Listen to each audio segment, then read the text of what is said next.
esta parte vamos a hacer un análisis del tema 1, que es el sistema de economía de mercado. En este caso encontramos con tres escenarios que son aplicadas en la vida cotidiana. En el primer escenario encontramos el corte de césped con Tom Brady. Este primer escenario es una introducción al concepto de costo de oportunidad, ya que se plantea la pregunta de si Tom Brady, siendo talentoso y rápido cortando el césped, debería hacerlo, considerando también la capacidad para ganar mucho dinero haciendo otra actividad como grabar un comercial. En el segundo escenario tenemos la división de tareas domésticas. En este escenario se hace énfasis en la ineficiencia de una persona haciendo todas las tareas domésticas, incluso si esa persona es mejor en todo,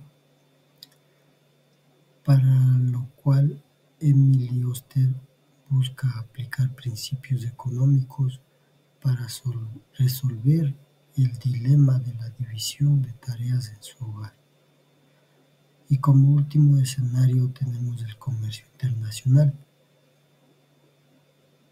En este escenario se plantea si los Estados Unidos debería comerciar con otros países, resaltando los beneficios de la especialización y el intercambio.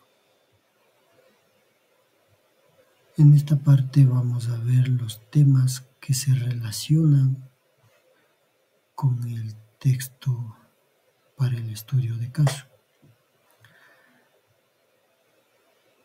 Esta se relaciona con el costo de oportunidad. El costo de oportunidad de elegir una actividad es el valor de la alternativa a la que se renuncia, tomando en cuenta el contexto de las tareas domésticas.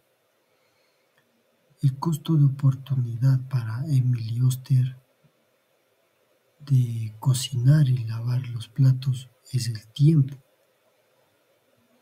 ya que podría haber dedicado a otras actividades, como puede ser un descanso o dedicar más tiempo a su hijo.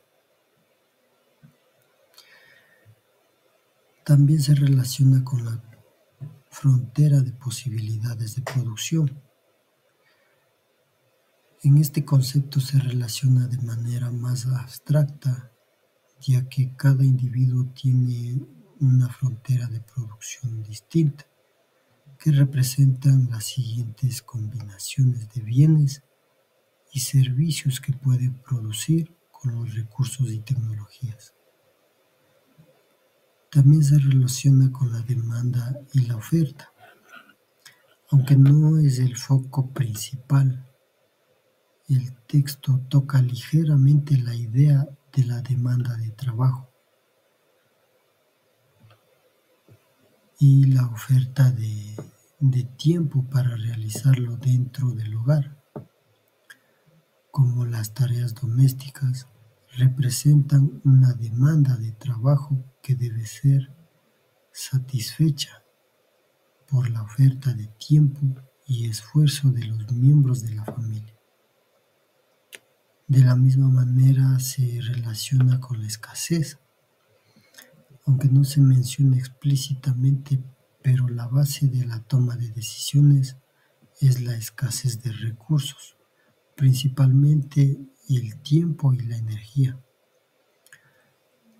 Como Tom Brady tiene un tiempo limitado y debe decidir cómo asignar para maximizar su valor, o como en el hogar de Emily Oster, la escasez de tiempo después de tener un hijo es lo que impulsa a la necesidad de reasignar tareas y considerar eficiencia. También se relaciona con la eficiencia económica. El texto hace énfasis en la búsqueda de la eficiencia, tanto en el caso de Tom Brady, que busca maximizar su valor, como en el de la familia de Emily Oster, que busca optimizar la eficiencia familiar.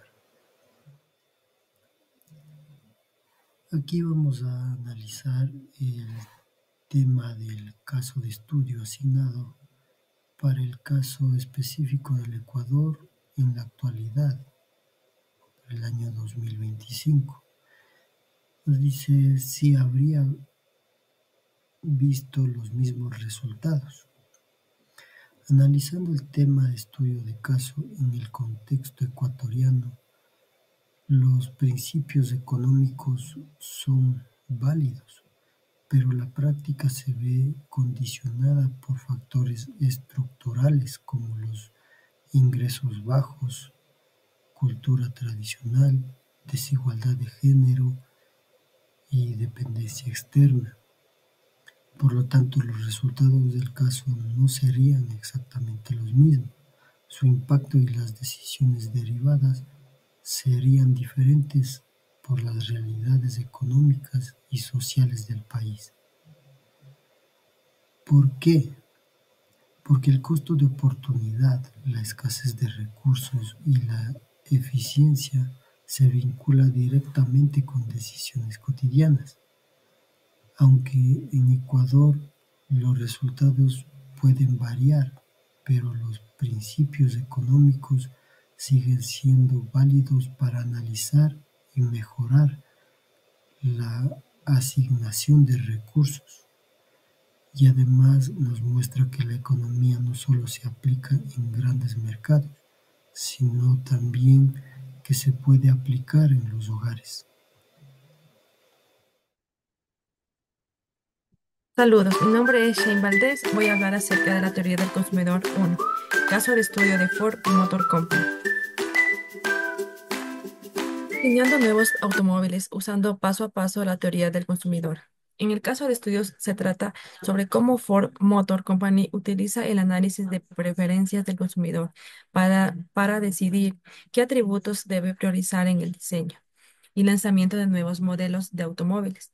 De las decisiones estas giran en torno de los atributos como espacio interior, caballos de fuerza de aceleración, maniobrabilidad, consumo de gasolina y equipamiento interior. ¿Cómo lo hace? Mediante el análisis de curvas de indiferencia y la tasa marginal de sustitución. Por ejemplo, los compradores de un Ford Mustang tienen una alta tasa marginal de sustitución entre el espacio y aceleración, lo que significa que están dispuestos a sacrificar espacio por más potencia. Por otro lado, los compradores de una Ford Explorer valoran más el espacio, por lo tanto, están dispuestos a aceptar menor aceleración a cambio de un interior más amplio. Esto muestra que las preferencias del consumidor no son universales, sino que varían según el tipo de consumidor y el uso esperado del vehículo. Los resultados se harían iguales si el estudio se hace en Ecuador en el 2025. Probablemente no se obtendrían exactamente los mismos resultados, debido a varios factores económicos, sociales y culturales que influyen en el comportamiento del consumidor en Ecuador. Como factores tenemos lo que son los ingresos promedio más bajos. Y en Ecuador 2025 tenemos los consumidores valoran más la eficiencia en consumo de gasolina y precio final del vehículo. Otro factor tenemos el costo del combustible. En Ecuador 2025 el precio de gasolina, subsidia o no, afecta el valor de la eficiencia versus potencia. Otro factor es las condiciones geográficas. En muchas zonas rurales o montañosas se prefiere la atracción, altura y espacio, autos tipos sub y camionetas. Otro factor es la infraestructura vial. La maniobra puede ser más valorada en ciudades congestionadas como Quito y Guayaquil. Factor como tamaño familiar. Las familias más grandes que viajan juntas valoran más el espacio interior. y el factor de las tasas de financiamiento, dado el acceso limitado al crédito. El precio influye más que atribuciones como lujo y diseño.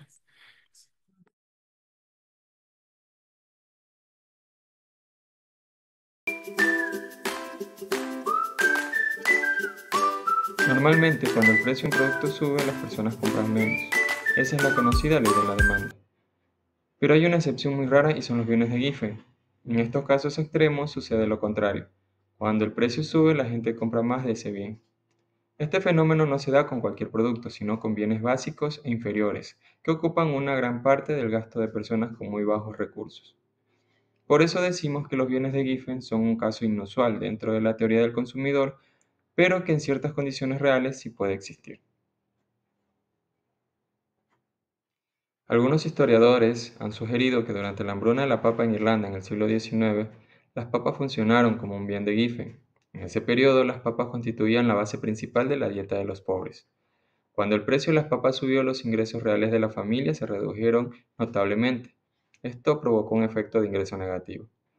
En lugar de sustituir las papas por otros alimentos, como indica la teoría convencional, las familias pobres redujeron el consumo de carne, lo cual consideraban un lujo, y aumentaron el consumo de papas, ya que necesitaban llenar sus necesidades calóricas básicas de forma barata. Por tanto, a pesar del alza en su precio, la demanda de papas también subió, un fenómeno característico de los bienes de Giffen. Los economistas Robert Jensen y Nolan Miller llevaron a cabo un estudio de campo en la provincia de Hunan, China, para investigar la existencia real de bienes de Giffen. Durante 5 meses proporcionaron vales de subsidio para la compra de arroz a hogares seleccionados aleatoriamente.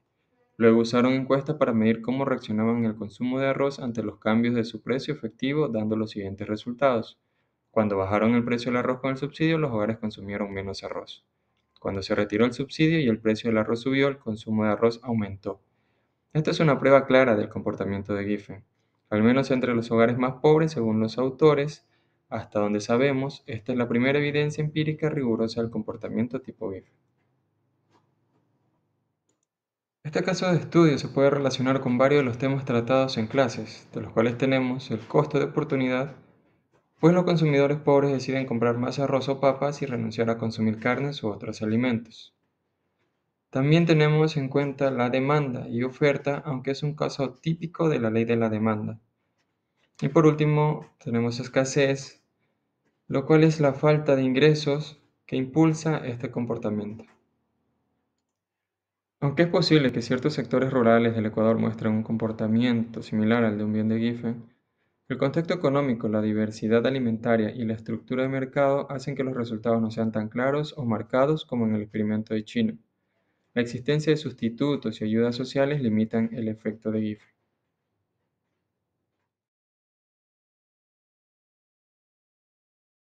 Hola, mi nombre es Noemí Cusco y yo les voy a hablar sobre el estudio de caso de demanda y oferta. El tema número 4 está titulado como 2 formas de reducir la cantidad de demanda de cigarrillos. Esto lo busqué en el libro de Georgi Manji de la página 71. Continuemos. A lo largo de esta presentación analizaremos el caso de propuestos desde la teoría económica relacionándolo con otros conceptos vistos en clases y finalmente reflexionaré sobre cómo se aplicaría este caso al contexto ecuatoriano actual en el año 2025. Bueno, en este caso de estudio parte de preocupación social y salud pública como reducir el consumo de cigarrillos. O sea, vamos a ver qué plantea el caso de estudio. Para ello se analizan 2 posibles políticas públicas que podrían ser aplicadas por un gobierno y se evalúan sus efectos desde el punto de vista económico usando el modelo de oferta y demanda. La idea principal es que al afectar alguna de estas curvas, ya sea de la oferta o de la demanda, se pueda reducir la cantidad de cigarrillos que se consumen en el mercado. Así el caso nos invita a comparar 2 cambios distintos hacia el mismo objetivo. Uno a través de un cambio en el comportamiento del consumidor, o sea, el restringiendo la publicidad, por ejemplo. Y otro a través de una política fiscal, que sería la primera estrategia que analiza el caso consiste en prohibir o limitar la publicidad de cigarrillos. Desde el punto de vista económico, esta medida afecta directamente a la demanda porque reduce el deseo de consumir cigarrillos. Al ver menos publicidad, los consumidores podrían dejar de percibir el producto como deseable o normalizado, y por tanto estarían menos dispuestos a comprarlo incluso si el precio no cambia. Esto se representa gráficamente como un desplazamiento de la curva de demanda hacia la izquierda. El efecto inmediato es que baja la cantidad consumida, pero también disminuye el precio de equilibrio. Es decir, se cumple el objetivo de reducir el consumo, pero a costa de una baja en el precio, lo cual puede hacer que el producto sea más accesible, especialmente para quien. La alternativa que plantea el caso es la aplicación de un impuesto a la venta de cigarrillo. Este impuesto puede ser un valor fijo por unidad, como $1 por cajetilla, o podría ser $2, entre otras. A nivel económico, esto impacta a la curva de oferta, ya que los vendedores ahora reciben menos ingresos por cada unidad vendida, al tener que pagar una parte al Estado. Como resultado, la oferta disminuye y la curva de oferta se desplaza hacia la izquierda. Esto provoca dos cosas: un aumento en el precio que paga el consumidor y una reducción en la cantidad consumida. A diferencia de la primera estrategia, aquí el producto se vuelve más caro, lo que desalienta su consumo, y además el Estado recauda ingresos fiscales que podrían usarse para financiar campañas de prevención o el sistema de salud. Por esta razón, muchos economistas ven esta medida como más eficiente y más completa. En este caso de estudio se relacionan con varios de los conceptos claves que hemos aprendido en clase, especialmente durante la semana 1 a 4.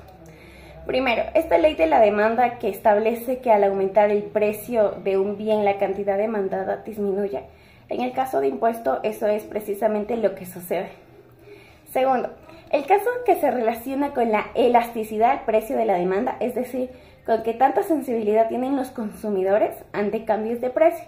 Si los cigarrillos son inelásticos, los consumidores seguirán comprándolos aunque suban de precio. Si son elásticos, el consumo bajará fuertemente. También se vincula con el tema de externalidades negativas, ya que el consumo de cigarrillos afecta no solo al consumidor, sino a terceros. Por ejemplo, con enfermedades respiratorias, gastan en los costos que son de salud pública o el humo pasivo. Y finalmente, el impuesto puede extenderse como un impuesto pigouviano, es decir, un impuesto que busca corregir un fallo del mercado derivado de esa externalidad negativa. Bueno, ahora bien, si analizamos este mismo caso aplicado al contexto de Ecuador en el año 2025, debemos considerar algunos factores particulares del país. En Ecuador ya existen desde algunos años restricciones fuertes en la publicidad del tabaco, incluyendo advertencias sanitarias, gráficas en las cajetillas, que claramente en las gráficas se puede observar, que dice, si tú fumas, te mata, entre otras cosas, incluyendo advertencias sanitarias, te dan tantas advertencias y prohibiciones en medios de comunicación. Por tanto, esta política ya se aplica y probablemente su efecto ya está en marcha o se haya estabilizado. En cuanto a los impuestos, también existen gravámenes específicos al tabaco. Sin embargo, aún se observa un nivel significativo de consumo, especialmente en ciertos grupos poblacionales. En este contexto, aumentar el impuesto podría tener un mayor efecto, ya que muchas personas tienen ingresos limitados y al alza de precio podrían disuadir su compra, sobre todo entre los jóvenes. No obstante, hay que tener cuidado si el impuesto es demasiado alto. Podría incentivar al contrabando o la venta informal de cigarrillos, lo que complica aún más el problema. Por lo tanto, en Ecuador sí podrían observarse efectos similares a los del caso, pero siempre dependerán de cómo se diseñe y se aplique la política y de la capacidad del Estado para fiscalizarla. Para concluir, este caso nos muestra la economía puede ayudar a diseñar políticas públicas más eficaces. Tanto restringir la publicidad como aplicar impuestos pueden ser estrategias válidas para reducir el consumo de cigarrillo, pero cada una tiene efectos distintos sobre el mercado. Entender cómo se comporta la oferta, la demanda, los precios y la elasticidad nos permiten evaluar qué políticas es más adecuada en cada contexto. Muchas gracias por su atención.